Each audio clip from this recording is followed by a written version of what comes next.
certainly we would expect that a lot of positive things will occur, in the month of April. That's the expectation, all right? That's what we're hoping will definitely take place. However, in the political spotlight, we get to spotlight on issues that transpired in the course of the week that generated quite the buzz, that created the controversy in every sphere, in every sector.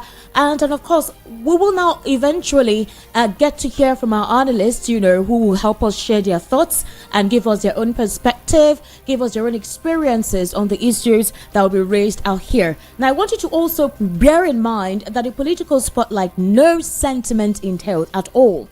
I always emphasize that there is no sentiment entailed. These are just the issues that transpired in the course of the week that was quite controversial. So regardless of your sentiment or political affiliation, it is not a ground for you to slander, defame, or insult anybody. We would want you to astutely, logically give your perception to the issues that will be discussed. All right, that's basically what it is. So when it's time for us to have the phone calls, it's time for you to call in. I would implore you to please be mindful of the kind of language or words you use when you want to talk about these issues, especially with persons involved. We will logically examine these issues, and the idea is not just to talk and talk and talk. We're hoping that with the recommendations given here, that most of these political elites are paying attention and feel the pulse of the people and act accordingly. That's basically what it is. Our job is to hold our leaders accountable. My name is Esther Wachiku. You can follow me on YouTube at Estiq Media. That's ESTIQMEDIA. Definitely, that's the YouTube handle there for you to follow up on more political issues. Also, our VOP 90.3 FM, we're currently streaming the Political Spotlight live. So if you virtually want to be part of the conversation, right, and follow up with what we're talking about today on the program, kindly, log on to VOP 90.3 FM and be part of the conversation. Follow up. I would love you to be part of the conversation, so you are you definitely get to understand what we are talking about. And the WhatsApp number is going to be on the screen that's YouTube, so you can begin to send in your comments right in there while the conversation continues, before of course we get to open the phone lines. I must tell you that quite a lot transpired in the course of the week, and whether we like it or not, Labour Party, Julius Abure is still the crux of the conversation. You know that in the course of the week there was a fire outbreak in Julius Abure's house. Apparently he and his family were in the room when some let's say residents around him discovered that there was a smoke in one of the apartments that was billowing. And then when that particular smoke came up, what eventually happened was that you could see that the residents were the ones that woke him up to say, there is a fire in your room, there's a fire in your house. And he said it was by the whiskers that he and his family members were saved. Peter Obi, the 2023 presidential candidate, came out to, emulate, commiserate with the family and say, thank God that they were safe and nothing happened. In the meantime, you do know that the federal government has declared a public holiday, all right, which is the 9th of April, Tuesday, and Wednesday, 10th of April, 2024. A public holiday has been declared to mark the Eid al-Fitr celebration.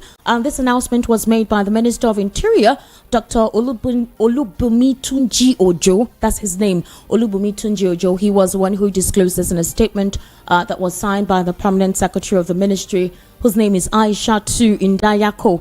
And also in the same vein, the federal government used the opportunity to congratulate all our Muslim faithfuls for the successful completion of the fasting in the holy month of Ramadan. That's true. Congratulations to our Muslim faithfuls. I must say it was quite a tedious one, but eventually they were able to go through it. So it's one of the rights, it's one of the exercises, and congratulations to them. In that regard, the federal government has set up a 2-day public holiday. So we get to celebrate with our Muslim brothers. Now, in the course of the week too, you heard between Nyesom Wike and Fubara, the governor of Rivers State. Now, there's been a lot going on. Nyesom Wike has said quite a lot. He made derogatory statements against the Igbos, where they also gave him 7 days ultimatum to retract the statement he made and apologize, where they say if he does not apologize, they were going to invoke the gods of Igbo land against him. Well, it's still early on. 7 days is not yet complete, and Nyesom Wike has not said anything. After that particular scenario, we saw the statements he made against Fubara. As usual, if he didn't dare, he didn't dare. That's usually what his statement is all about. But a lot of critics have come out to say, Nyesom Wike, please leave Governor Fubara to do his job. It is not what you are there for. You are the FCT minister. Why don't you concentrate on your designation? Concentrate on the portfolio given to you. There's insecurity. There's a lot of issues in the FCT which you're meant to resolve and not to be part of what is going on in Rivers State. And your reaction to Fubara came out to say, Nyesom Wike, do not dare me. If you do, I will expose you. He literally said it. He said, do not dare me. If you do, I will expose you. And we're wondering exactly what secret, what is that thing you will spill? And whatever it is you want to spill, are you sure you would not be indicted in the process? You know, that was a question a lot of critics were asking. And Fubara also made a statement that the resolution, that is the 8-point resolution or 6-point resolution, 8-point resolution that was, made between the president, Nyesom Wike, and Fubara, he said, according to him, he said, it was a political resolution.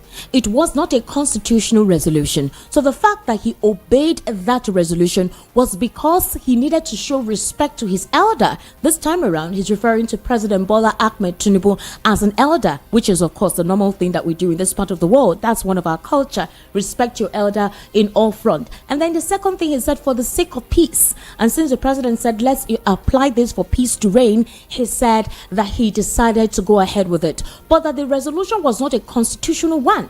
So he should not be taken for granted. He should not be pushed to the wall. Otherwise, he's going to spill. Critics said, Nyesom Wike, please, we are begging you, leave this man alone. Fubara, go ahead, spill what you say you have to spill. If what you're saying is true, that you have evidence to prove, well, spill. It is important for you to spill. All right, that back and forth was going on between the both of them.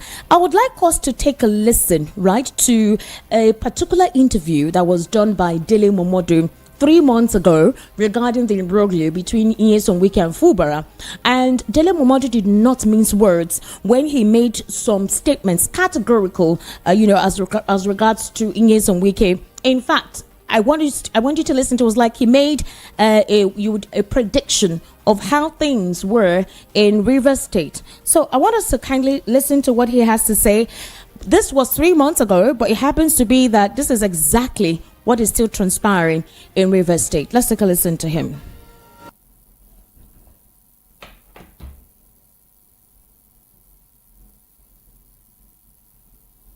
But the APC leadership that seeks to benefit from the crisis in PDP.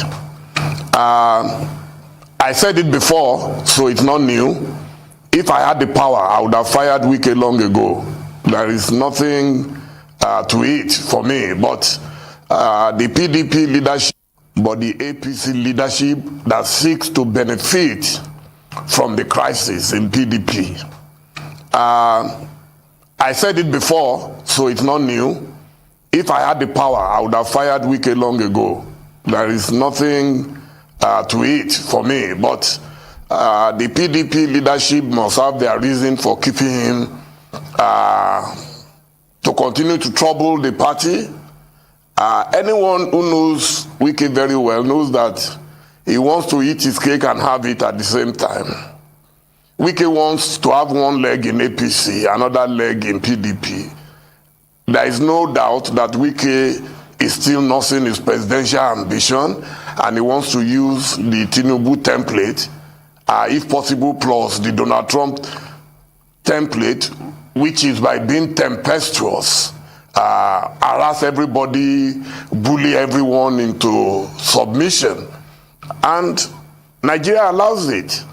He's trying to copy what he saw in Lagos State, where the then Governor Tinubu left in 2007 and has been in control of Lagos till now. He wants to replicate the same thing in Rivers. The only difference is that Rivers is not Lagos. And the people of Rivers are saying it clearly. And this is even above partisanship.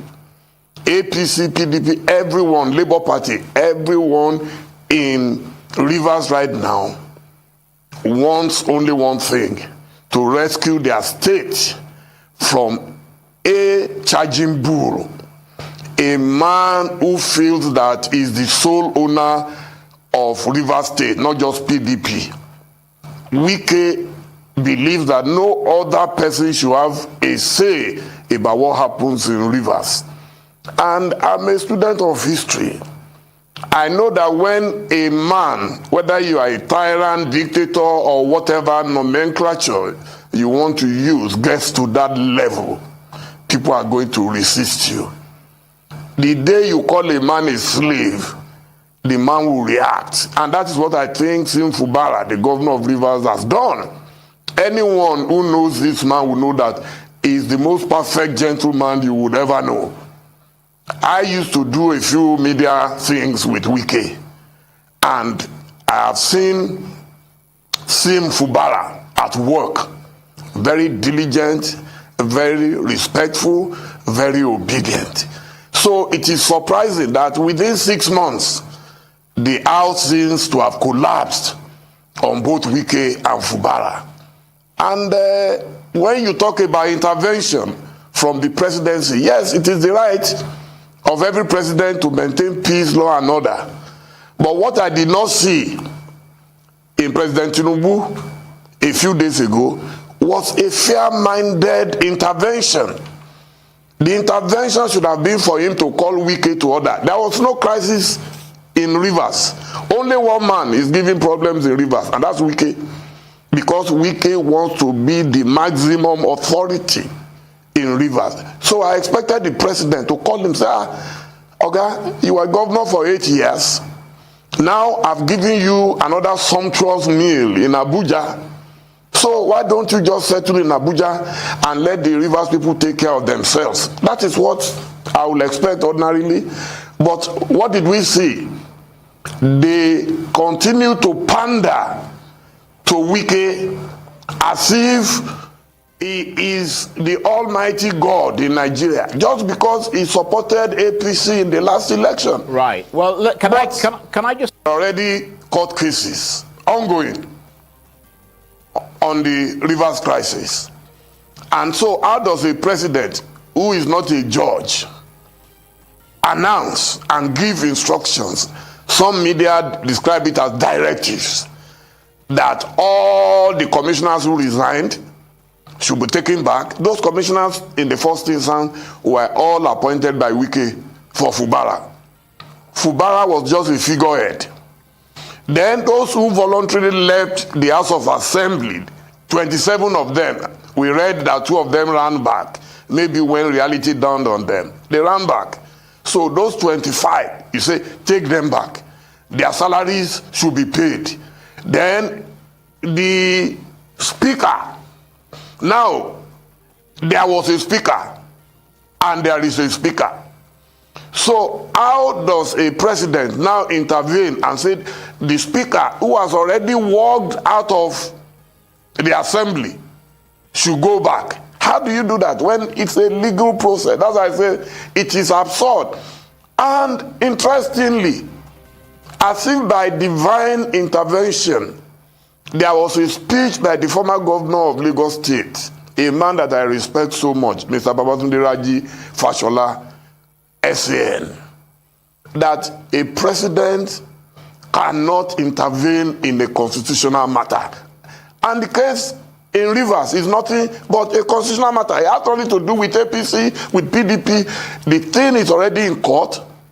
Some people have walked away from their jobs voluntarily. There was no crisis. They were being teleguided or misguided by Wike, who told them resign. And like robots, they all resigned.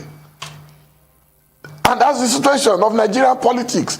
Because of food that people want to eat, one man sits down somewhere and is pressing button on them like robots, and they are all responding. Even look at the crisis in PDP.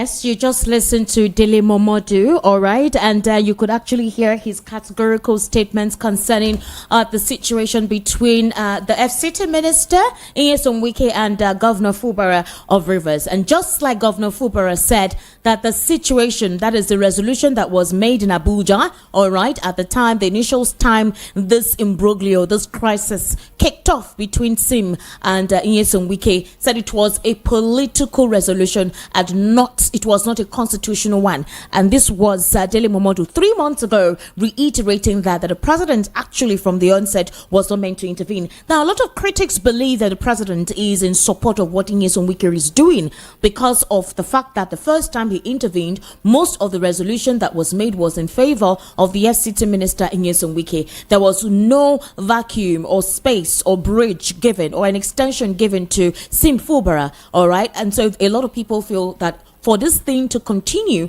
for this crisis to continue, that Nyesom Wike has the backing of the president. We want to wait and see if possible the president will call Nyesom Wike to order and ask him to do what he needs to do as, the FCT minister, because there's a lot of, reaction against the FCT minister as to how he has been, governing the state ever since he commenced his portfolio. And also, in reaction to this, the former governor of Rivers State, Celestine Omeya, has come hard on Nyesom Wike, advising him to reduce his propensity for power and greed and allow Governor Similai Fubara to do his work. According to him, an undying inclination for power is tormenting Wike and serving him unstable moments. Omeya made this assertion in a statement recently with journalists on Friday in his response via a live television interview. So the question I'm going to pose to you is, should it be, what should the president do in this regard?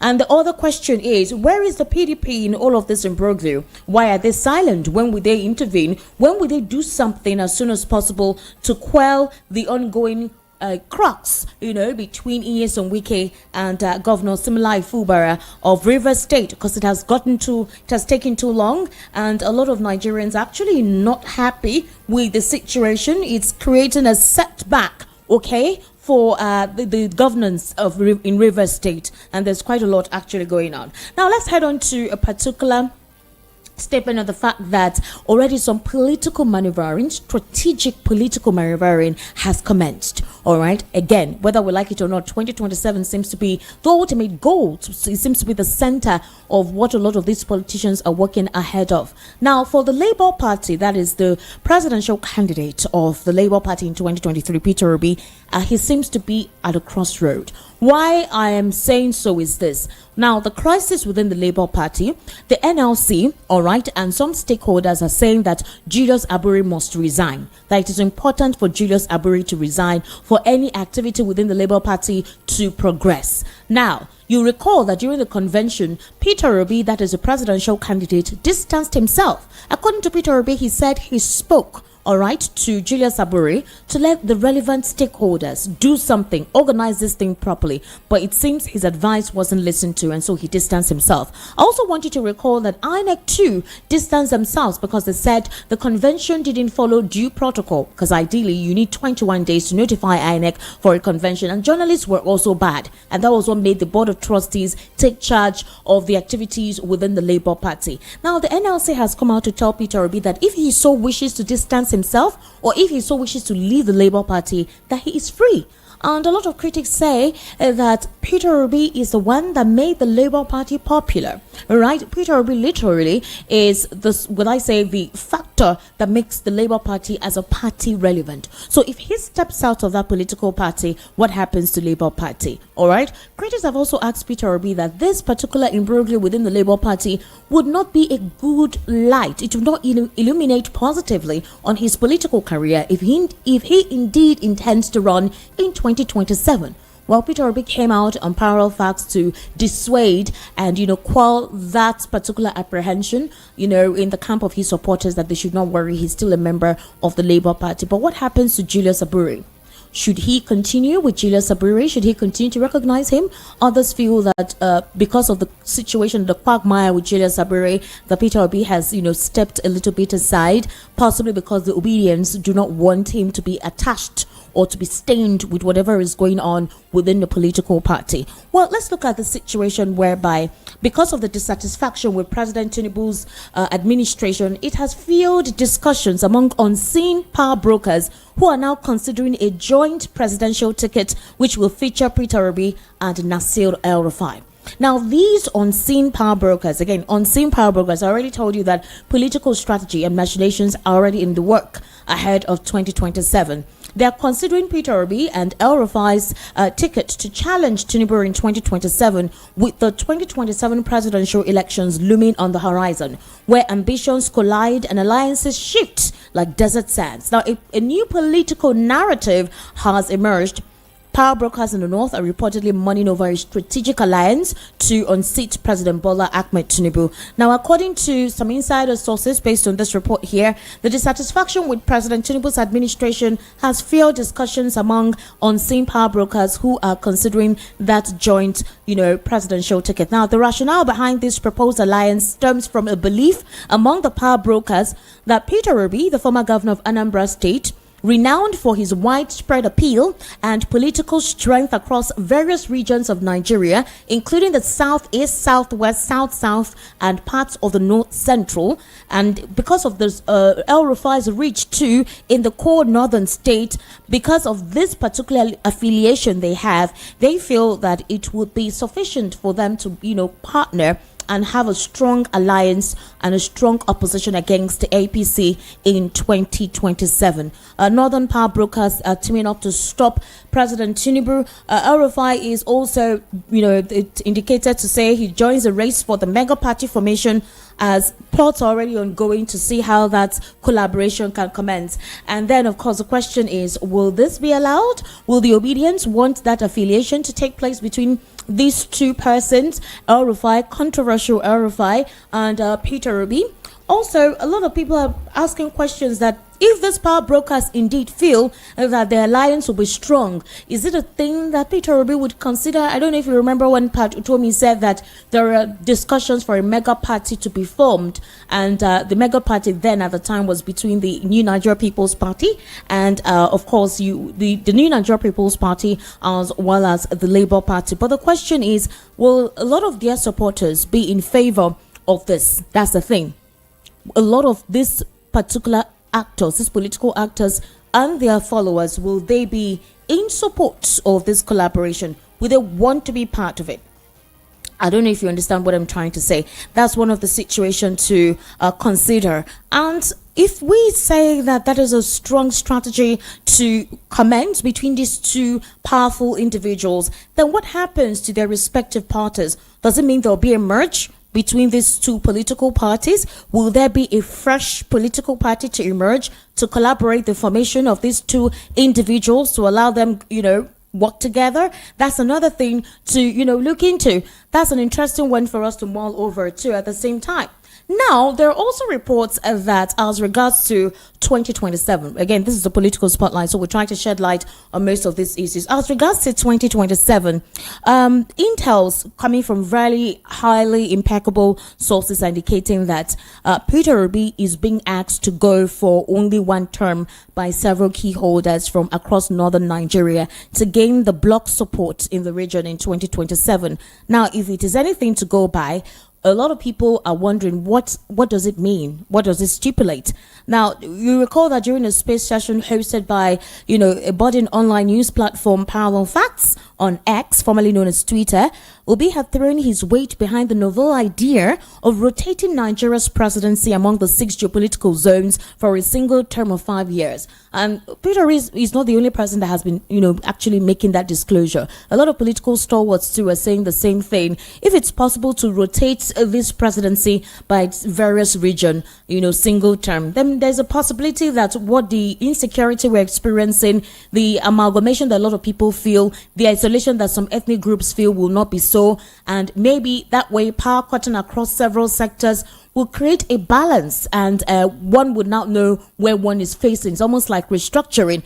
And so they're asking that if Peter Obi intends to run in 2027, but a single term, all right, then they would show him the support. A lot of people feel that it's time for the East to actually be in charge. It's time for the Southeast to take over the presidency. It's been quite a long time. A member from that region has actually attained that position. So they're saying that if Peter Obi agrees to the agreement of agreeing to serve a first term, that is 4-year term, to become the president, then the northern region is saying we can actually show you the support. We can grant you the support if that is basically what the agreement will be. So the question is this basically what a lot of people want? Will this be what a lot of supporters want? This particular speculation or political strategy of a merger between Peter Obi and El-Rufai, or Peter Obi running, for 2027 on a single term. If there is an agreement with that with the northern region, then they will show him support in 2027. The whole idea is to unseat the APC, all right, in 2027. Now, that's one thing that is also trending in the political scene. And of course, again, the president, that is the APC chairman, Ganduje, was slammed with 8 criminal charges by the Kano state government. I don't know if you listened to the World News at 6 on Friday, where I read all the intricate details of how that particular situation went. Apparently, the administration filed at least 8 criminal charges against the Abdullahi Ganduje Umar, the chairman of the Really All Progressives Congress. I remember interviewing Barrister Darlington that particular day, and Barrister Darlington said that with all of the evidences presented by the Kano state government, that it is possible that nothing will happen. We're like, with all of the evidence, with the video, even if Ganduje said that the video that circulated in 2018 was a cloned one, he wasn't the one inside, with dollars in his babariga, that it wasn't from him. We're now saying, does it mean that our judicial system is not apt or wouldn't work if there is evidence against such an individual? That was a question we're asking at the time. And Barrister Darlington was able to give his own perspective on that particular conversation that day. And of course, we have this particular information that trended, of course, during the week, where Adelabu, the Minister of Power, says that he made a statement about the power situation where he blamed Nigerians, actually. And a lot of Nigerians were like, excuse me, what is our business with what is going on in the power sector? Why would you blame a lot of Nigerians? Well, Adelabu is saying that there is intense corruption within the power sector, and that it is important for the president to look into this. Now, apparently, because of the statement he made, he also said that a lot of Nigerians put on their freezer and go to bed, put on their AC. That why would they do so? You know that there's a tariff hike. There's an electricity tariff hike, meaning that the subsidy on electricity is completely gone. So there's a 300% increment on electricity tariff. And so a lot of critics are asking the president to please ask Adelabu to step down, that he literally doesn't know what he's doing. But then a lot of Adebayo is saying that people are taking advantage of the cheap tariff to waste power and water supply. So here is what he's saying. I want to quote it. We must tell the truth to ourselves, Adelabu stated in Abuja. We don't have the culture of consumption management in this country in terms of electricity, power, just because of the cheapness of the tariff we pay. And now, based on that particular statement, the Nigerians are saying, what exactly are you saying? What's the meaning of the statement you just made? Why will you make such a statement considering what Nigerians are going through? That's the question. Meanwhile, when that electricity tariff was announced, business owners, analysts, they said the move will further cut the slim survival rate of an average business and the disposable income of many homes struggling to survive the current economic situation. Electricity distribution companies classified electricity users along the categories of Band A, B, C, and D, and E. And each category has a tariff and specified duration of power supply assigned to it daily. Meanwhile, the minister said the hike would address the issue of liquidity affecting the power sector and disclosed that power supply would still be subsidized for 85% of consumers. But Nigerians don't believe this statement, and they feel like the whole categorization, Band A, Band B, Band C, makes no difference. They feel that Adelabu, the Minister of Power, just said that because it's a way for taxing Nigerians more. You've removed fuel subsidy and now electricity too. The same thing. How do you distinguish what areas are Band A and Band B? They had to do a rollout of streets that are considered to be Band A, Band B, and Band C. But what's your data to prove? That's what Nigerians are asking in that regard. So that's another unfortunate scenario that occurred in the course of the week that generated quite the conversation. And, a lot of people were asking questions. Where is the country heading? How do they intend for Nigerians to cope? How do they expect Nigerians to stay put, to focus? It's almost like every policy in place in this 2024 is available to just stifle the common man. That's what a lot of people feel. So I'm going to have to call Barrister Darlington. He's going to help talk about some of these topical issues that I raised out, earlier. And we're going to hear his perspective on what he thinks concerning this controversial scenario. Barrister Darlington, good evening and welcome to the Political Spotlight. Can you hear me, Barrister Darlington? Because I can't hear you. You? Okay, very good. Yes, you're clear. I didn't put the... Now, Barrister how are you and happy Sunday? Same to you. Happy first Sunday of the month of April. Barrister Darlington, welcome to the Political Spotlight. It's okay. All right, Barrister Darlington, I don't know if you've been listening to the radio where I have been able to give a breakdown of all the topical issues that transpired in the course of the week. But the first question I want to ask you, do you think a merger between Peter Obi and El-Rufai to unseat, the APC in 2027 will be a strong one? Would that kind of combination be a strong one? What do you think the obedience and the supporters of El-Rufai, how do you think they feel about it? Esther, it is very, very funny. Very, very funny what is going on in our political space. I find it difficult to understand why the North feel like they are the ones to decide the political future of Nigeria. That at every political dispensation, their man must be there. We are then not the one that joined this Shetima and Tinubu together. And they told us that they will bring the desired result and all that. So what happened 1 year down the line and they are now shopping for another northern candidate to pay with a Satana? Must it always be about the North and power? Why would they be the one to choose who will be what? That was how they joined Shetima and Tinubu, and all of us cried foul. Yet they imposed them on us. So what happened that all of a sudden the duo of Tinubu and Shetima are no longer good for them, that they are shopping for another person? It's very, very funny, seriously. Very, very funny. Unfortunately, the Nigerian people have not woken up to resist this political imposition by the North. Anybody that wants to rule this country must down to the tune of the North. Is that what they are telling us? After what Buhari did to Nigerians in just 8 years, in a summer class, nobody from there will even talk of leadership again. Because they have dragged us backward for too long. They have dragged us backwards. And the facts are there. If a man cannot help his own children, is it your own children that is going to help? All this while they have been in power, what is the benefit of the average Natana? What have they benefited? So if you ask me, the North are not good for leadership. They are not. But are you not considering? I'm just asking in terms of consideration. Some power brokers, these power brokers are unseen. You know already how these things go when it comes to politics. 2027 is what is basically the focus now.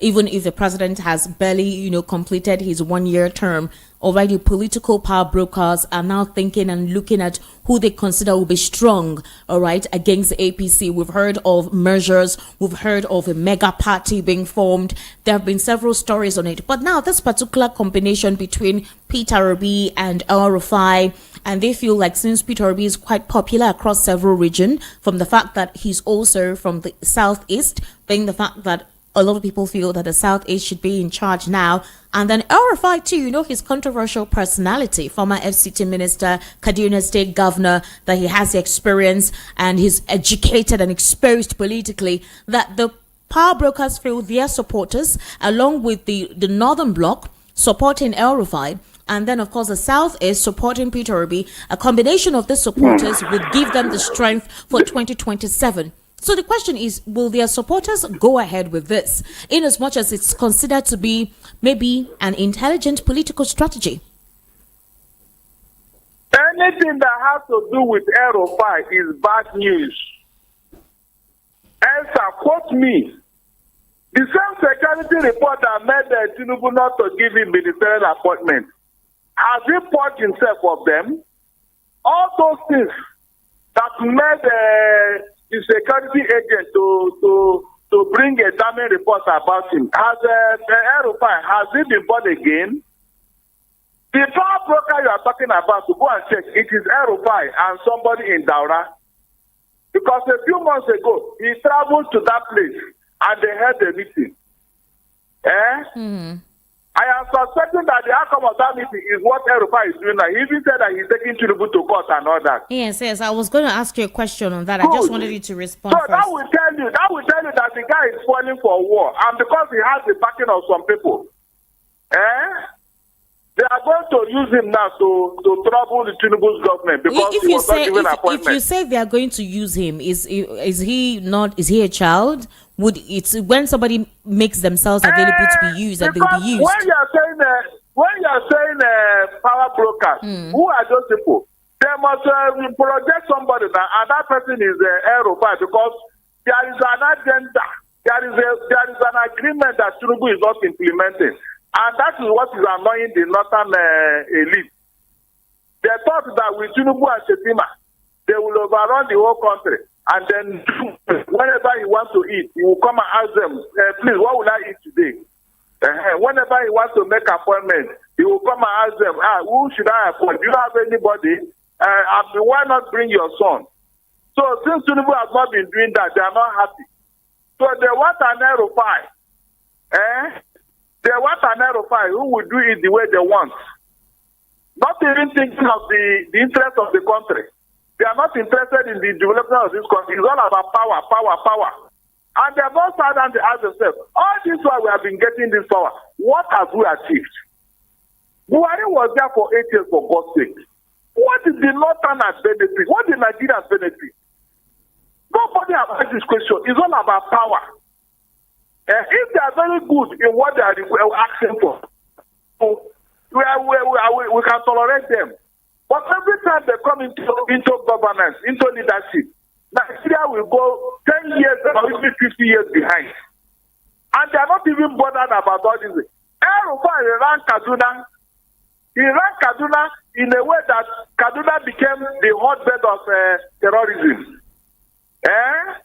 He was not even bothered that his own state is an epitome of terrorism. Where he did not allow Christians and Muslims to coexist under his watch. So what is he bringing to the federal table? No, what is he bringing? What credentials is he coming to the federal level to do if he could not manage Kaduna? If not to continue what he was doing in Kaduna at the federal level and cause problem in Nigeria. You can imagine. Was it not the same El-Rufai who took our bus to go and pay some people somewhere to stop killing Nigerians? And up to now, they are still killing Nigerians.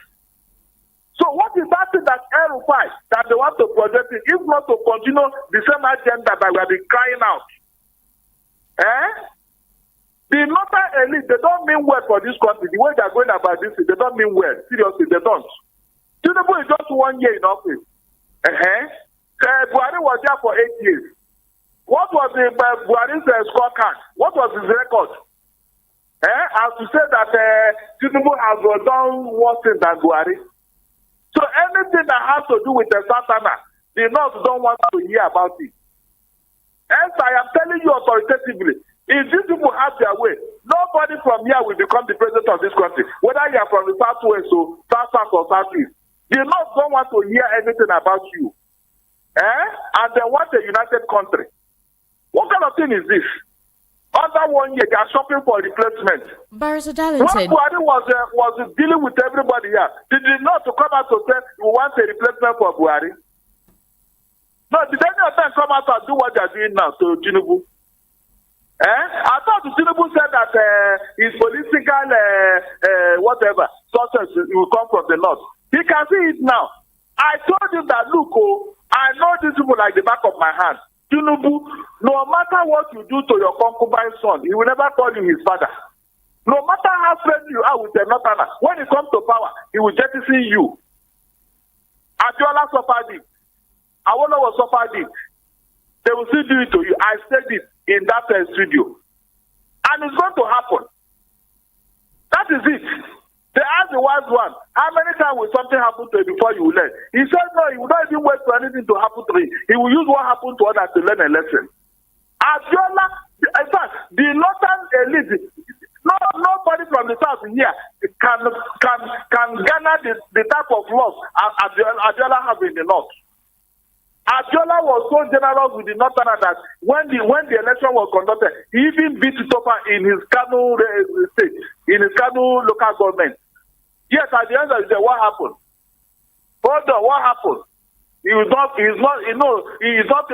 not time for him to be president. They are not it. They are not it.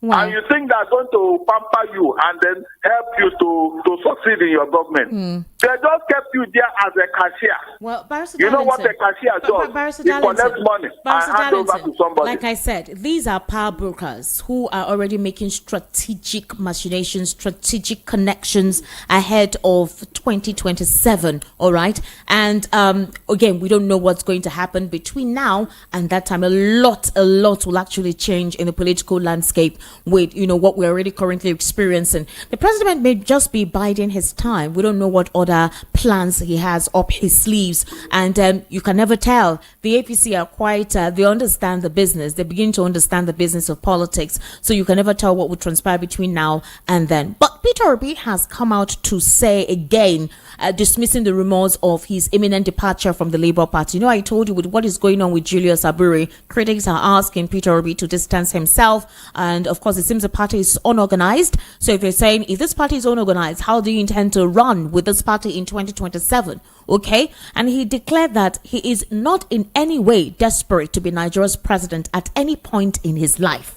He will continue to criticize, but he is not desperate. And this statement was made while he was fielding questions from journalists in Bauchi on Sunday, shortly after commissioning a hand pump for water supply in Sabon-Layi community, a suburb of Bauchi metropolis. He said, I am not thinking of 2027. My concern for now is how to improve the living standards and conditions of Nigerians. Nobody should be talking about politics now. The focus should be on good governance that will make Nigeria better. Okay? So if this is basically Peter Obi's intention, these power brokers, where are they coming from? These conversations, where are they being heard? And who are these individuals who intend to use him, all right, as would I say, a poster for whatever thoughts and ideals that they have, possibly to win his supporters to themselves? What's your take on this, Barrister Darlington?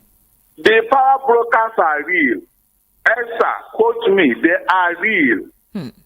Remember when some people told Tinubu that they will not support him because he is not sticking to the agreement he had with them? Okay. Remember, several of them, especially Northern Elders Forum and others, Arewa Group, several of them from the north. And then Ningi came about supporting the budget and all that. All this attack is what Tinubu, because there is something he agreed with them which is not implementing. Apparently, they are running out of patience. No, of course, he did. They had negotiations during the campaign. I mean, he visited a lot of these northern elders, so it's expected that there were agreements made between him and them. You said what? I said it is expected that there were agreements between the president and some of these northerners. I mean, he went to see them. He went around during the campaign before he won the election. So there is no how support would have been garnered from them if promises were not made. Esther, such agreements are never signed in the open. It is in the dead of the night behind closed doors. You will never know where and when it was agreed or signed. You won't. They will not tell you. That is how this is a work out. So apparently, Tinubu, to knew that he cannot win any election based on everything about him.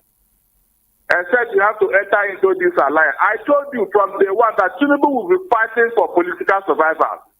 He will be fighting to please everybody throughout his presidency because of the way he came into power. I said it. And that's what is playing out now. You want to tell me that if Tinubu has won this election free and fair and is a people's president, will anybody come and dictate for him? Will anybody come and tell him you did not stick to agreement? No, will anybody be kicking against him now under 1 year? So that will tell you what is coming. But as for the alliance between El-Rufai and P2B, my dear, there will be more alliance and the-alliance. Yes, whatever you are discussing now, by 2026, things will begin to take shape. That is when you now know who is going where and what is going to happen in 2027. I think it's too early for now. It's too early. Because whatever may come up now, by the time the chiefs are down, another forum will come up. To begin to address and readdress what was agreed before. But El-Rufai is a no-no for me. El-Rufai is a no-no for me.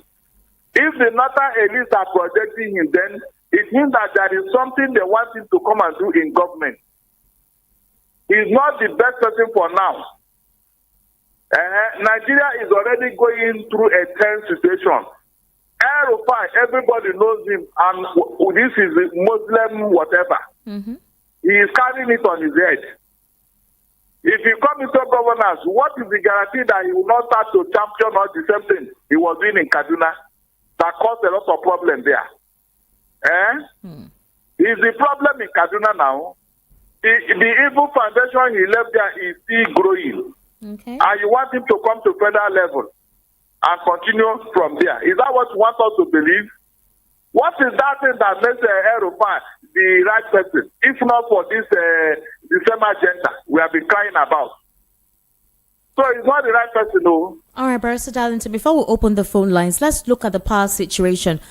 When the federal government announced that there'll be electricity tariff hike, a lot of Nigerians were not comfortable with that because even at the moment, there's barely power supply across almost every region in the country. It almost takes us back to the former President Olusegun Obasanjo days where, there was a serious issue with electricity. And then when that happened, the minister Adelabu had to come out and say something. Now, a lot of Nigerians were not happy with the statement he made, but he said that the burden of electricity is too much for the federal government to handle in 2024, and that it is just about only 12% or so of Nigerians that may be affected, meaning that the hike is not something that would affect a lot of people too much. But he blamed the situation with electricity management. He said Nigerians mismanage electricity a lot, and that is why we're experiencing the situation with power. For example, he gave his statement. He said that the cause of unstable power supply is caused by Nigerians, and this is his word. A lot of people come back from work, they want to serve dinner or play with some friends down the road. They switch on their AC, air conditioner to be cooling before they come back. Some people are going to work in the morning. A freezer that has been on for days, they leave it on when all times it is already frozen. And so these things, this practice is what's causing unstable power supply. He also mentioned the fact that the equipment, that is the transformers, are very, very old. He said, in fact, he's so shocked that the infrastructure in the power sector is a major challenge in the government's push to provide power for Nigerians. He also said that the generating companies' plants are deteriorating, they are obsolete. So for the transmission companies, the lines were installed over 50 years ago, and that the cables are weak, the towers are falling, and people are vandalizing them. So this is part of the issue why they are having electricity deficit, and that it's a major challenge in the country's power sector. So this electricity tariff hike will help them buy some infrastructure, remodel some of the cables they've been using. However, he blamed Nigerians for the unstable power supply, that we are not using electricity well, we're mismanaging it. And then this made Nigerians to, rancor. And they said, this guy, you need to step down. President Tinubu sacked this guy. How can he be inconsiderate in that statement? What's your take in Adelabu's explanation of the electricity hike and Nigerians' I am not reaction. surprised. Why are you not surprised? You know his pedigree. The famous Penkelemesi or Peculiar Mess is the son of that man. Let me tell you, when you have somebody who is coming from the background of Adelabu, my dear, you cannot expect anything better. But wait, Because if you know the history, Barrister Darlington, before you start making his statement, I mean, if you consider his response as to the challenge the electricity sector is facing and the reason why... Is that what? If you consider his response as to the challenge the electricity sector is facing, would you not say there is a bit of sense to his explanation and, you know... Hey, I'm coming now. Let me make sense from the nonsense he said. Oh, Barrister Darlington, no. You know what? How can you say that, because I know you don't want me to tell you his back, but I would have loved to, so that you know where he's coming from, for him to have made such a statement. How can you say that people leave their fridge, leave their whatever, you know, where is the light? Answer. How can any reasonable person tell you that at 5,000 megawatts of electricity, Nigerians are wasting light? 5,000 megawatts, the whole country. Is it possible? How can you say that people are wasting? Where is the light to waste in the first place? Is it possible? Is it not when you have something in essence that you now begin to think of wastage? You can imagine. So he went around the whole country and you saw how people were living their lives open. Light was everywhere. Even what is it called? Your fridge, your AC. When you are leaving for work in the morning, you leave everything on. You even leave your door open. Light everywhere. Where did he get that data?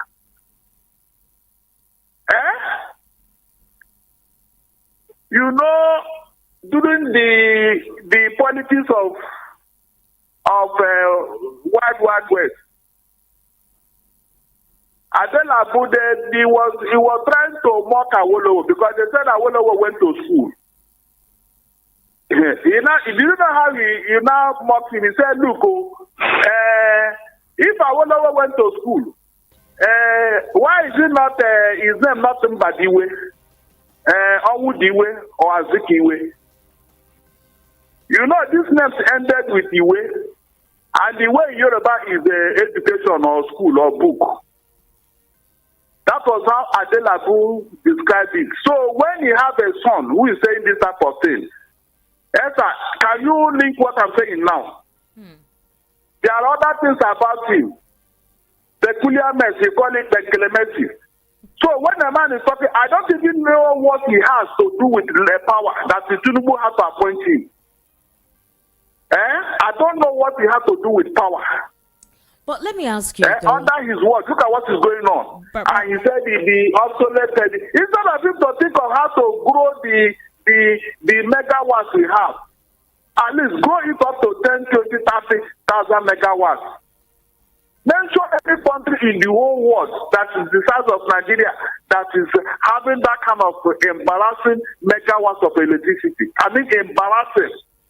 But Barrister Darlington, with the amount of money allocated to the power sector, why are we still using cables and distribution transmitters that are way old and weakened of 50 years ago? What was the essence of the power generation and the distribution company, the revitalization of the power sector? I remember during the former president's administration, former President Muhammadu Buhari, he said that there was a partnership with them and Siemens, that there were already new installations being made, that contract with Siemens to strengthen and create a sustainable power supply. So what happened with that project? How did we go back to ground zero? Because I'm just trying to understand where all of this statement is coming from. Adelabu should be asking Buhari, who was there for 8 years. What input did he make in the power sector? He was there for 8 years. And let us start from there. What was that thing that Buhari did in the power sector for 8 years? With all the money he made, with all the money that was generated, not single improvement, not even a single one for 8 years. Instead of Belabu to ask questions, he now talking of infrastructure, this one.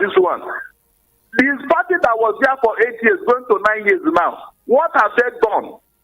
Okay, what is the guarantee that this increment, they will use it to improve this infrastructure?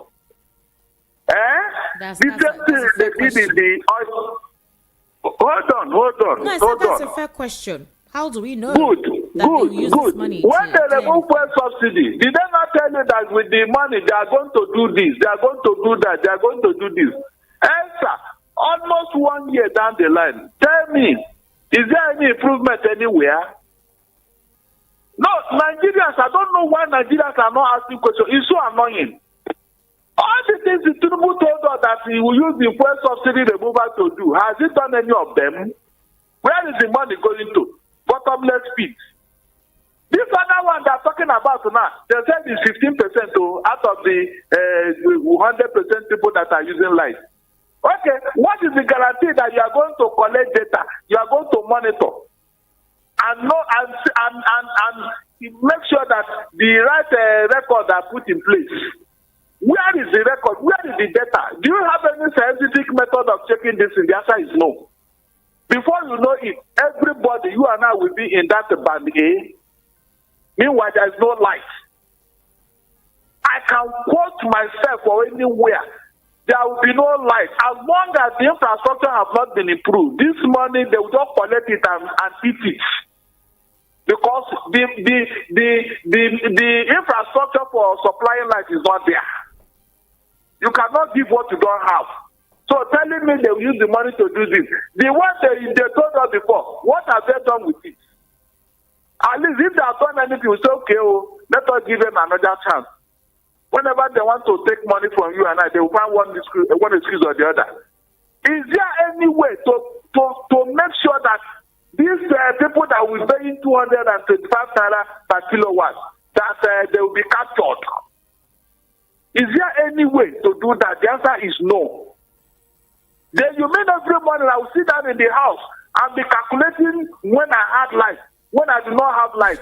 Then at the end of the day, I would not go to NEPA office and say, look, I'm supposed to have 20 hours of electricity yesterday. I didn't have. On Monday, I didn't have. On Tuesday, I didn't have. Would they ask me whether my work is to sit at home and be calculating NEPA usage? Barrister Darlington, the question, I remember when this electricity tariff hike came on board, the question I asked was this. We have persons who get estimated billing. We have some persons in this country who are unmetered. We have some persons who are still using the old metering system. Those ones, they do an estimated billing for them. Then we have some people that get light directly from the pole. There is no way to measure what they consume. Now, a lot of people were asking, because apparently this metered, this prepaid card machine, most homes still do not have it.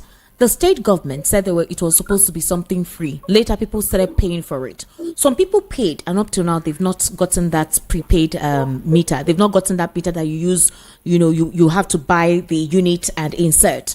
They haven't gotten it. So where are all those? Where is the money that was used to purchase these items? Where is it? And like you asked, what data will be used to account for the monies or the tax increment, the tariff that Nigerians will pay to get electricity? How do you know who and who is paying what? Then, like you said, who is giving accountability for how much is gotten at the end of the month, 2 or 3 months or 4 months, and then tell us what they're going to use this monies for? Then you also have budgeting, budget given to the power sector. This money, where is it going? What are they doing with it? Is it sitting somewhere or individuals are spending it? Because every tenure, every administration comes and complains about power. Every administration comes and complains about the poor electricity equipment available. So where is the money allocated to that sector going? Who is not giving accountability? Let me tell you something. You know, when they unbundled NEPA, 3 companies came out of it. Major ones, the Genco, the Transcon, and the Discos. In this value chain, the Gencos, maybe you can now ask the gas company who generate this power. They now take it to the Transcom. Esther, do you know the criminal aspect of this thing? Let me tell you, maybe Nigerians are not aware of this. If the Genco generates 13,000 or 15,000 megawatts of electricity in a month, and the Transcom was able to take either 7 or 8, the federal government will compensate the Gencos for the shortfall. Okay. That is life that you and I did not use. The federal government will pay for it. Can you imagine? This is compulsorily.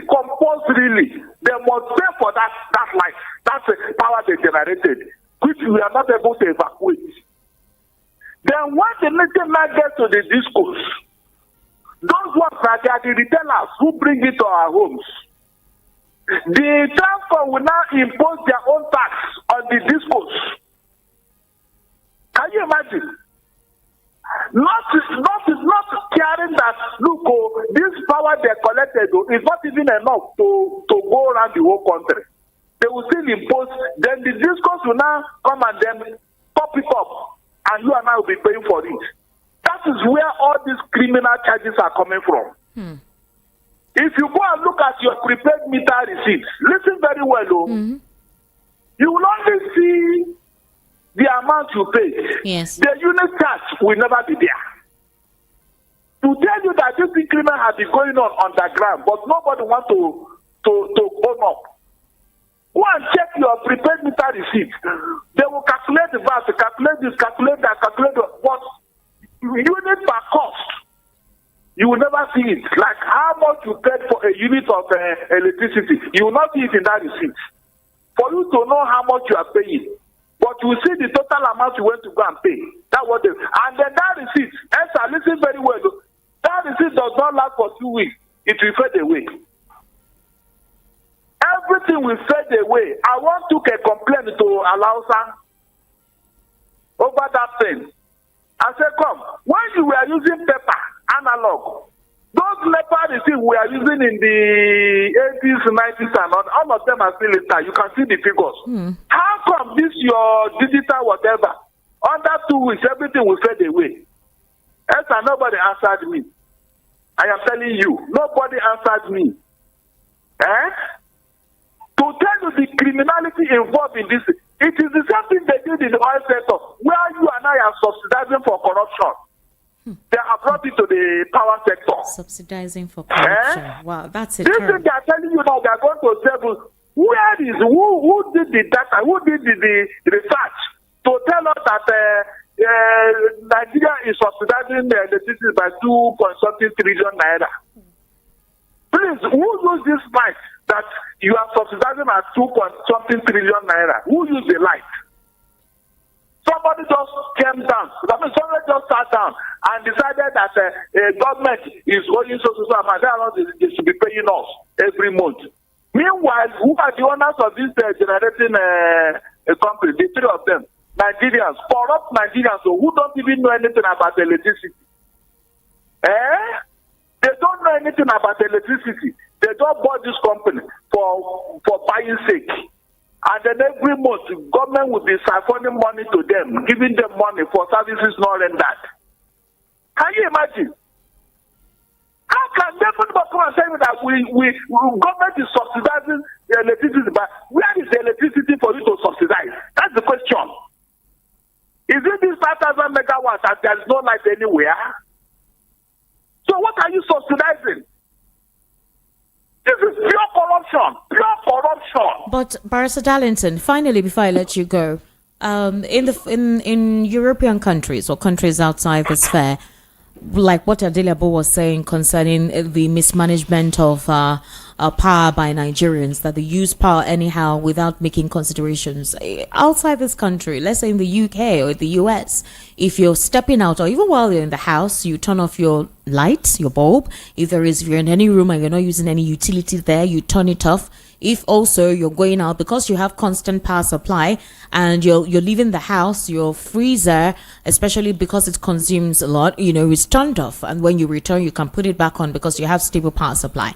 So So him making that kind of statement, is it wrong?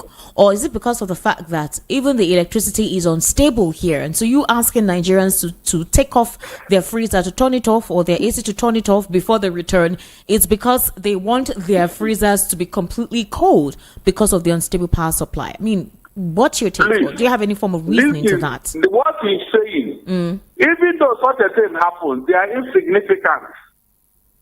Esther, very, very minute. Where is the light? Is there any place in this country that has 24 hours electricity? Let's assume what he's saying happens. You make the light to stay on from morning till night. Is it possible? You and I know it's not possible. No. It's not true. All right. Besides, why can't they give everybody prepaid meter? Esther, what is wrong with that? Remember, they told us that it is not possible. Until Bassem said Nigerians deserve prepaid meter. The first set of prepaid meter, I got one. The first set. So why is it not possible for Nigeria to have prepaid meter? So what is saying will not even occur. If you buy your prepaid meter, recharge your car. If you like, leave the light on for 24 hours throughout the week. Whose problem is that? It's your problem now. The Western country you're talking about, do they have estimated billing? There is no home in the Western world that is not digitalized. There is no home. There is nobody carrying lot anywhere to go and disconnect anybody. The moment your meter finish, you can finish, you go and recharge. That's true. If So your why meter can't finishes, the I light be goes off. talking about it? And let us have on the record that it was during the time that every Nigerian had prepaid meter. It was during his time. Now look at it again. They said prepaid meter used to expire. Barrister Darlington, our virtual viewers, those who are watching us virtually, say they don't switch off the fridge and freezer in the UK. They leave it on and go out, and it doesn't affect their unit. Thank God, though. Please, they should return for that is available. They should tell him. They should tell him. He forgot that this is regulated over there. He forgot. Don't come and tell us it because they believe that all of us are mumu. All right, Barrister Darlington. So what I'm saying is that why can't they give everybody prepaid bill so that we will say yes, under Adelabu, every Nigeria. In fact, they should be walking every street carrying this prepaid meter. Everybody has to enter. They look at you, or you say immediately their technician will install it. Is that not something they should supposed to do? Instead of telling us that people leave their light on and leave their freezer on. Where is the light to live on in the country? Barrister Darlington, let me ask you something. They are taking my life. They are taking my life, Naisa. Maybe they thought I was talking too much. They are taking my life. Barrister Darlington, sorry. Mommy, they've been sharing the light lately. They've been portioning, they've been rationing. Since the grid collapse, they've been rationing it. It's not funny, but it's quite unfortunate. Barrister Darlington, okay, so here is the thing. What about the state governors? Okay, a lot of people feel that the president has a lot of projects in the works. That the fact that Nigerians are not seeing the proceeds of those projects initiated, and that's why a lot of critics are criticizing. They're impatient, and there is no magic that can be performed in 10 or 11 months. So we still have 4 years to go. So Nigerians should wait for the projects in the pipe before they, douse President Tinubu, or before they just switch off the light on his person. What's your take on that? Ezra, we have been over-patient too. Ezra, we are 64 years as a nation. Buhari was telling us the same story for 8 years. We are patient. Ezra, we have been over-patient. I'm telling you, in fact, God will be wondering what kind of people are Nigerians. No country has treated their citizens in this manner and be talking of patience. After what Buhari did, look, do you blame Nigeria? If you come with the same pattern of governance, Barrister Darlington, network don't start. Hello. I'm hearing you. Okay, you kindly So round let's not what is again, because people told us we were coming to continue where Buhari stopped. That is the more why Nigeria should not be patient with him. That is the more should not be patient with him. Barrister Darlington, I think the connection, I don't know if it is part of the situation. Now the network is poor. All right. Okay, Barrister Darlington, I want to say thank you so much. I'm going to leave you on the line because I know a lot of people will have questions for you.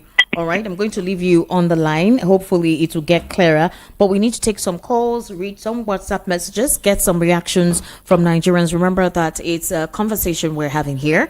Okay, so we'd like to hear what you have to say concerning the conversation we've had so far. The number to call is 0700 903 903 903. The WhatsApp number is 0817 175 6338. All right, 0817 175 6338. 0817 175 6338. That's the WhatsApp number.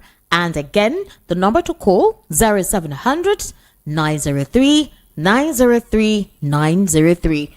All right. Hello. Welcome to the Political Spotlight. Hello. Yes. Good evening. Welcome to the Political Spotlight. What's your name and location, please? Hello. The connection is poor. You're breaking. Okay, please kindly call back. I hope this is not an extension from Barrister Darlington. Biko network, be reasonable. 0700 903 903 903. That is the number to call. The WhatsApp number is 0700. Hello? Hello? What's going on? Hello? Hello? Hello? Okay. 0700 903 903 903. That is the number to call, and the WhatsApp number is 0817 175 6338. Hello? Kindly turn down the audio of your radio, please. All right, turn down the audio completely. Hello? Okay, I can hear you now. Yes, please, you have a minute. Go ahead. Yeah, good evening. Good evening. What's your name, please? Nice topic. My name is Dr. Musa. All right, Dr. Musa, nice one. From where, please? Location? From Ijigbo. From Ijigbo. Please, Dr. Musa, go ahead. You have a minute. Yeah, thank you very much. I really don't know where to start from. Talking about the political discussion of El-Rufai and Peter Obi, I think that is dead on arrival. It will never happen. Really? It will never happen. Okay. Once Obi decide to go with El-Rufai, definitely has jeopardized the opportunity. So that will never happen. Secondly, talking about the NEPA stuff. Yes, electricity. Adilabu is just a clown. I'm sorry to use such language on radio. I'm sure he's just making the atmosphere to be more lively. He can never be a serious person. And if he's serious with what he's saying, I think it is important that his appointment is terminated immediately because it shows the kind of government we are running. Definitely, I can never believe that anybody in their right sense will make such a statement. When he's supposed to be talking about innovative ideas, he's talking as an analog minister. How did such people get appointed in the first instance in this country? Oh my God, I'm highly disappointed if that is true. Unless it's just making the atmosphere to be lively. I can never believe anybody will talk like that. Again, talking about what the government has done. Okay, all right, go ahead. Hello? I can hear you. Can you hear me? Yes, go ahead. Yeah. Talking about the administration, I think so far so good. The administration is just about to start working. We are hopeful that by the time Mr. President resumes back to office, we can start working for Nigeria. As far as I'm concerned, it's zero. So far so good. I'm sorry, I might sound this way, but let's do all the items together. What he has done is zero. We are only hopeful when he resumes back from Salah break, he will start working for Nigeria. Thank you and good night. All right, thank you, Musa. Now, Musa, you spent more than a minute. So any other person calling, once it's a minute, I'm going to cut off the call. All right, I sincerely do apologize, but that's what we have to do so we can accommodate more calls and read the WhatsApp messages. Hello? Hello? Please, when you call, turn off the audio of your listening device. It's quite important. I just cut off that call. So please, when you call, turn off the listening device, turn off the audio completely. Hello? Hello, Esther. Good evening. How are you? Welcome Now, to just from the call from Bariga. All right, go ahead. You have a minute. Yes, Mr. Dante had agreed to Oh, he's there. He's listening to you. Don't worry. Mr. Continue. Darlington, there was a question thrown to you. He did not answer that question. Esther asked you, what about the cement that was contracted? What happened along the line? What actually happened? What is actually happening in Nigeria? That question, I have asked that question several times on the radio. Okay. What happened to the contract they gave the cement? That's true. Has it gone on the 3A? So that's the question I want to ask this evening. Thank you. Thank you so much. Thank you so much for that. Barrister Darlington, would you kindly respond to what the scholar just asked? He's saying that what happened to the Siemens contract? Quickly, please. Let me hear the question. But I can't hear them. Oh, okay. So he asked the question. He said that what happened to Siemens that was invited during former President Muhammadu Buhari's tenure, where they said Siemens was coming to overhaul our entire electricity and power sector. That what happened to that contract? That's a response. Thank you. Yes. Thank you very much. Remember that what Abba Kyari, former chief of staff of Buhari, that was what he went to go and sign in Germany and came back with COVID-19. Which eventually claimed his life. They told us about 2 years ago that contract will start working. In fact, by November of that year, that was 2022. In fact, Ajirin Galali held several press conferences, visited several radio stations to affirm the Siemens contract. Go ahead. Good. See today, with all that promises, today, Esther, did you hear any other thing? Even the fraud that has characterized that contract, has anybody come to expose it? What Abba Kyari did in Germany? Because I was asking myself, what credential does he have to go and discuss such technical issues? What does he know about these issues that he had to go and be the one to go and do it? My issue is not even with Barrister Darlington. My issue is not with Abba Kyari. Ajirin Galali, who was the spokesperson then for the vice president at the time, was Professor Yemi Oshibajo. He was the spokesperson for Professor Yemi Oshibajo's public administration. Exactly, and then he visited several radio stations. I remember the question was asked about electricity, and he affirmed, talked about it, gave in-depth explanation on the Siemens contract. I mean, I recall I was in my former radio station. Ajirin Galali visited the radio station at the time. He had an in-depth interview in that radio station, and he talked about the Siemens contract, where he said Nigerians should be patient, that Siemens contract was working. They were overhauling the entire electricity sector equipment. So where did the money allocated for that go? If it was a partnership, what happened? No details yet. Now he's a spokesperson of this current administration. We're supposed to ask him questions about that. Esther, one of the reasons Kaduna Anzogu got angry and was annoyed was because of 10% kickback on all contracts. I am telling you authoritatively, this 10% kickback, in fact, as at that time, Nzogu and his fellow traveler, they never knew that there will be 100% kickback. I'm sure wherever they are now, they'll be turning in their graves. Because as at that time it was 10%, now it is 100%. Esther, when they vote 10 billion for any contract, I am telling you authoritatively, by the time the money gets to the contractor, it will be either $3 or $2 billion. The remaining money will go down the drain. All right, Barrister Darlington. So how can any contractor perform with such nonsense? Barrister Darlington, we'd like to take more calls, all right? Just stay on the line for other questions that will be posed at you so you can adequately respond to that. But let's take more calls, and I'm going to have to read some messages because of our time. All right, 0700 903 903 903. That's the number to call, 0700 903 903 903. Hello, good evening. Hello.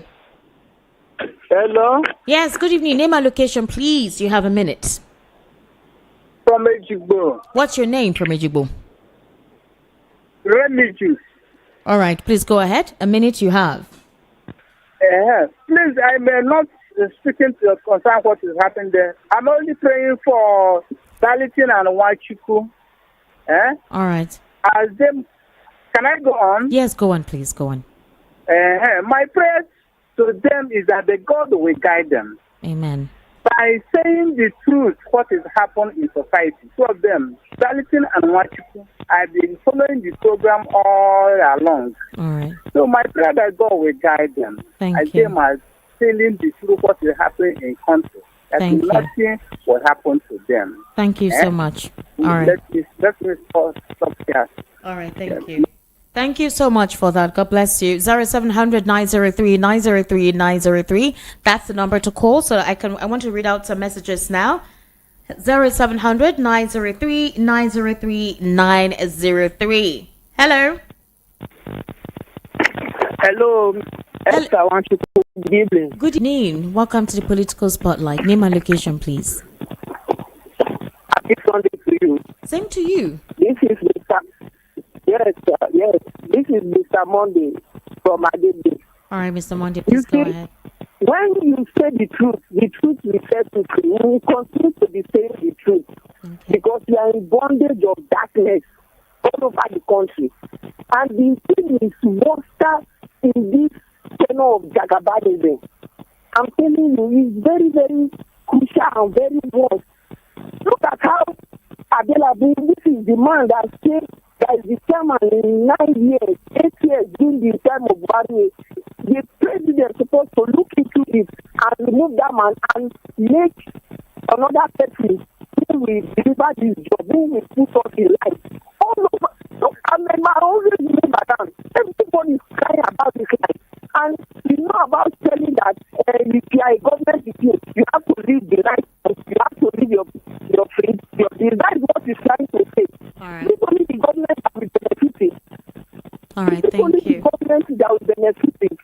All the Nigerians, are we not suffering and smiling in this same condition of life? Even in our streets, no life. Where my auntie lives in no life. Sorry. It's being felt everywhere. All right, but that connection was quite poor. But I think I was able to have a grasp on what you're talking about. 0700 903 903 903. That's the number to call. 0700 903 903 903. Hello. Good evening, Esther Nwachukwu. Good evening. And happy first Sunday in the month of April 2024. Thank My you so name much. is Peter Unsifo. I'm calling from Abanoje in Ekotu. All right, Mr. Peter, you have a minute. All right. On Fubara, there's already a grant of impeachment. He has already committed crime for him to be impeached. But I believe that the River State House of Assembly members are just reading the pulse of the Liberians, by extension the nation. Otherwise, any moment from now, we'll be impeached because there's nowhere in the world, any democracy in the world, where the executive is spending money without the approval of the legislature. Hello? I'm listening. You have a minute. Go God bless ahead. you. God bless you. Now, Peter Obi and, of course, El-Rufai trying to go into Social Democratic Party, SDP, in alliance to contest in the 2027 election. To me, that is a real political defeat for Peter Obi. You should be very mindful. I've already said it before that the problem in LP at the moment is a litmus test for him, for Peter Obi to resolve. Either he resolves it or he moves out and he'll be seen as a rolling stone that gathers no more. Then finally, on Adelabu, the Minister of Power for now. To me, it seems, in fact, very annoying that many Nigerians are gullible. And of course, the mass media, by extension, is also gullible, promoting this man's inefficiency. We should not be talking of electricity tariffs now, but how to Thank you, Peter. Your 1 minute is exhausted. Of electricity in Nigeria. Thank you so much. Hello, no Thank problem. you. Thank you. All right, let's take this call. Hello. Hello. Hello. Yeah, good evening, Esther Nwachukwu. Good evening. What's your name, please, and location? Yeah. Richard from Germany. All right, Richard, you have a minute. Go ahead. Yeah, your topic is very interesting. You know, in Nigeria, every day you hear something that is absurd, that nobody can even believe that is happening in 2024. When a minister comes and tell you that when you go out, you off your freezer. where on earth does this happen? Even let me tell you, the poorest country in Europe, Albania, has 24/7 electricity. Albania is about 4 million people, but they have 247. They are the poorest country in this Europe. That's Albania, right? Okay. Albania. All right, go ahead. I just wanted to affirm. Yes. And then you hear Nigeria, that is giant of Africa, talking about 5,000 megawatts. Esther Wachuku in Germany here. Germany is 4 million people. 409 billion kilowatts. Listen, 509 kilowatts. And then convert it to megawatt, you have about 509,000 megawatts. And they are every day talking, inventing more energy, renewable energy, solar energy, wind energy, to increase it. Because the worst thing that can happen here is having energy collapse. All right, it's a minute and 50 seconds now. We need to take more calls. The program was going to be ramping up. Thank you for calling. Yeah, thank you. Bye-bye. Thank you so much. Let me take some of your WhatsApp messages. All right, please. A lot of messages here. Okay, good evening, Esther and Barrister Darlington. Contrary to your guest position, the northern political class didn't do Awolowo in. How? Awolowo throughout his political career never made alliance with the North. So where did they betray him? As for Abiola, yes, I agree with your guest, but Abiola's popularity cut across the nooks and crannies of Nigeria, including the East, not only in the North. As for the threat by the northern political class to Tinubu are careless. Now, their own cup of tea, they should... Said Barawa. All right, Said Barawa, thank you so much. Good evening, VOP. Adilabu is displaying his ignorance. They only took Nigerians for granted. If not, what are the improvements in the electricity sectors that warrant increments? The same Nigerians that have been paying for darkness for years? This band of a thing is a total scam and a separation of the rich from the poor. Everyone deserves light. Ralph from Satellite Town. Ralph, thank you so much for that message. Good evening. My name is Mary from Akafa. No matter how juicy the offer may be, Peter Obi should not have anything to do with El-Rufai. After 80 years as a governor of Kaduna, what reputation did he leave behind? What does he want from Obi? Does he want to contest for president and Obi as vice?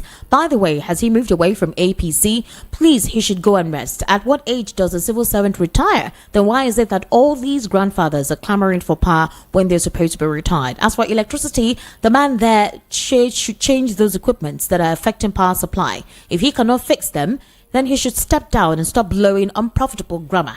Okay, Mary, thank you for that message. Good evening, Esther. God bless you for good work. Thank you so much. Please help me to greet Barrister Darlington. I pray that God Almighty blesses him. Barrister Darlington, you're being greeted.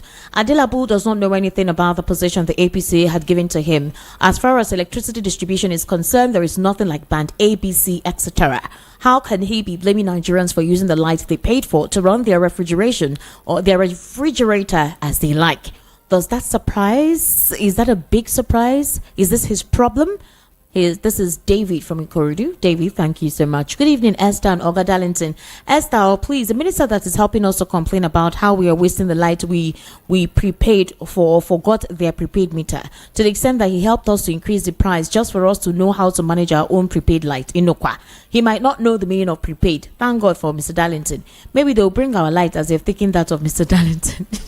All right, Edison Johnson from Agege says, it's a shame that when I was young, I used to shout with others, up NEPA. Now my children are shouting the same thing after how many years? You can imagine Ghana having stable power supply. All right, thank you for these messages. I'm going to take a few calls. Hello? Hello? Turn down the audio of your radio or your listening device, please. It's important. Hello? Hello? It's still on. Please, when you call, turn down your audio or your listening device. 0700 903 903 903. That's the number to call. Hello? Hello? Can you hear me? Hello? Good evening. Hello? Call back. This connection is poor. The connection is very poor. I do apologize for cutting you off. The connection is very poor. 0700 903 903 903. That's the number to call. 0700 903 903 903. Hello? Good evening. Hello? Hello, this one. Yes, good evening. Name and location, please. Good evening. My name is Opel. I'm calling you from Akonwanjo. All right, Obel, please go ahead. You have a minute. Please, the minister should spare off all this rubbish that he's saying. Where is the light that you are wasting? Where is the light? How many are they generating? Is it 4,000, 5,000 megawatts? Oh, sorry, excuse me. Please, beat Mr. Valentin for me. All right. Okay. God will bless you so much for trying to tell Nigerians some certain things that we did not know. But I know all these things. I know that Adelebu will not do anything. Forget all these things that he's just talking. It's the money they will eat and put in their pockets. Where is the light that we're wasting? Where is the light? This my own now. They took it. They brought the light around after 6 in the morning and took it around after 9. Till now, I have no light in Akonjo here. There's no light. This morning, there's no light as I'm talking to you now. So where is the light you are wasting? Where is the light that we're putting on and putting AC on? Who is putting AC on and leave the house and go to work? Where is it happen? Where is the light? Please, tell people to be that darkness and light have nothing to do. All right. Darkness Thank you. and light have nothing to do. It has nothing to do with El-Rufai. Okay. Please. All right. Help us to tell him. All right. Thank you so Please. much. He's listening to you. Yes, listen to what They you want say. to fix in Nepal and give Nigeria light. All right. Please, what sector is working to start with? All right, your 1 minute is exhausted. Your 1 minute is exhausted. 0700 903 903 903. That is the number to call. All right. Hello, welcome to the Political Spotlight. This connection is poor. I sincerely do apologize. Please call back. All right. 0700 903 903 903. That is the number to call. Hello, welcome to the Political Spotlight. Hi, sir. Hi. Hello. This is Remy. Okay, Remy, how are you? I'm fine. Hello. Can you hear me? Yes. Where are you calling us from, Remy? How are you doing? I'm doing okay, thank you. Yeah. These El-Rufai and what's his name? It will be combo. It's another distraction from another person, but the APC camp. I don't know if you could recall. That's how they told us Jonathan was going to run under APC. I don't know if you could recall.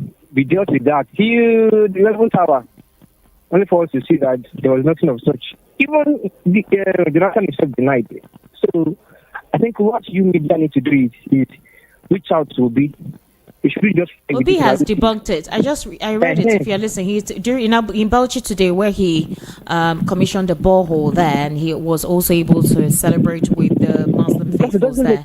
He said that he's not distancing himself from the Labour Party, so he has actually been able to re-emphasize that. All right, thank you so much, Remy. All right. 0700 903 903 903. That's the number to call. 0700 903 903 903. Let's take a call. When you call, please, you just speak for a minute. All right. Okay. So while that is going on, let me take some messages. Good evening, Voice of the People. I am very, very, very, very sad. I bought 10,000 Naira token only to find 24 units. This is simply madness. Harry Ogada from Pangrove. Wow. Hello. Hello. Good evening, Esther. How are you? Name and location, please. I'm calling from Sherry Show. My name is Fred. All right, Fred. Go ahead. You have a minute. Esther, you see what gullible Nigeria have done to ourselves. You see what we have done to ourselves. We clamor for democracy. Here we are now. Look at democracy now. Is it really democracy? When we are a military regime, do we suffer like this? You see all those kind of rubbish? I know those people, they are corrupt also. But it's not as bad as this. At that time, we are crying, democracy. Look at democracy now. Is it really democracy?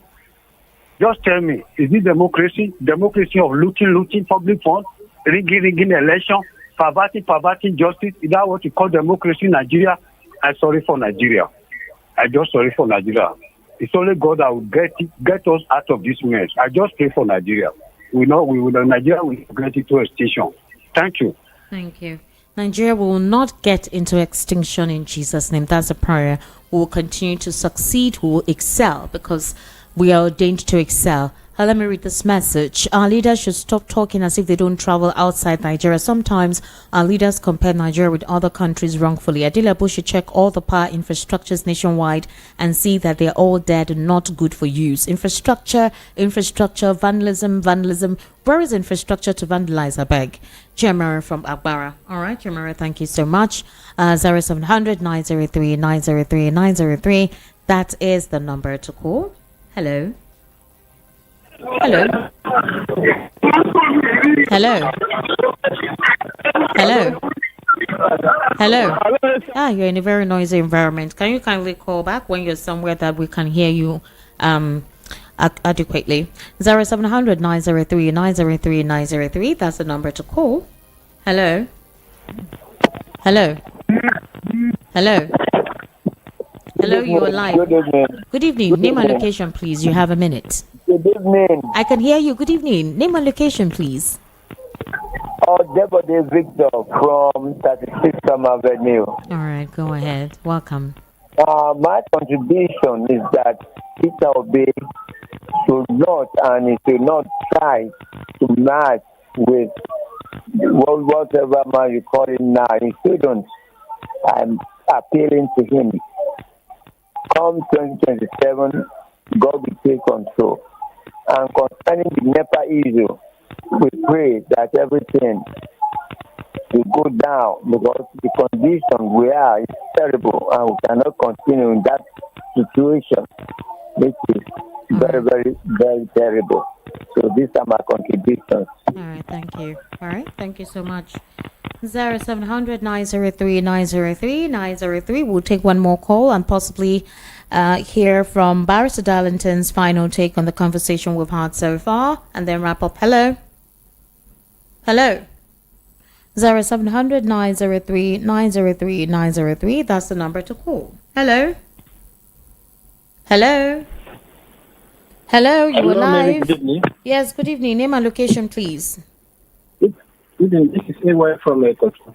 All right, AY, please, you have a minute. Go I ahead. just want to tell you that I didn't have collected money. I collected SUV car. That is why you don't know concerning electricity. Thank you. That is just my Thank you very much. Thank you very, very much. Okay. We're going to be speaking with Barrister Darlington now to actually have his final take on the conversation we've actually had so far. Barrister Darlington, are you there? Hello? Barrister Darlington, can you hear me? I hope the electricity they took did not affect your own connection. Barrister Darlington? Okay, we can't get across to Barrister Darlington right now. I would have loved to hear what he has to say as his final take. We need to wrap up the political spotlight right about now. Okay. Hello? Hello? Hello? Hello, you are on. You are live. How are you? What's your name and location, please? You said what, please? Hello?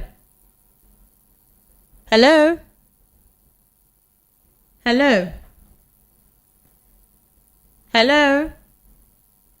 Okay, I can hear you again. All right, that is a wrap on the political spotlight this evening. I want to say thank you for all of you who actually called. For Barrister Darlington, thank you so much for your contribution on the program. I sincerely do appreciate all that you were able to shed light on. We do hope that most of the recommendations given, that our public office holders will pay attention and do the needful. The idea is when we have this program, we get to hear what you have to say, and we're hoping that those listening are listening appropriately. My name is Esther Wachiku. I would implore you to subscribe to Stick Media on YouTube. That's ESTIQMEDIA. All right, across social media handles: Esther Nwaz on Instagram, Esther Wachiku on Facebook, and Esther Wachiku on X. And of course, VOP 903 FM. That is, of course, our number there across our social media platforms. That is our social media handle. So have yourself a wonderful Sunday evening. See you tomorrow.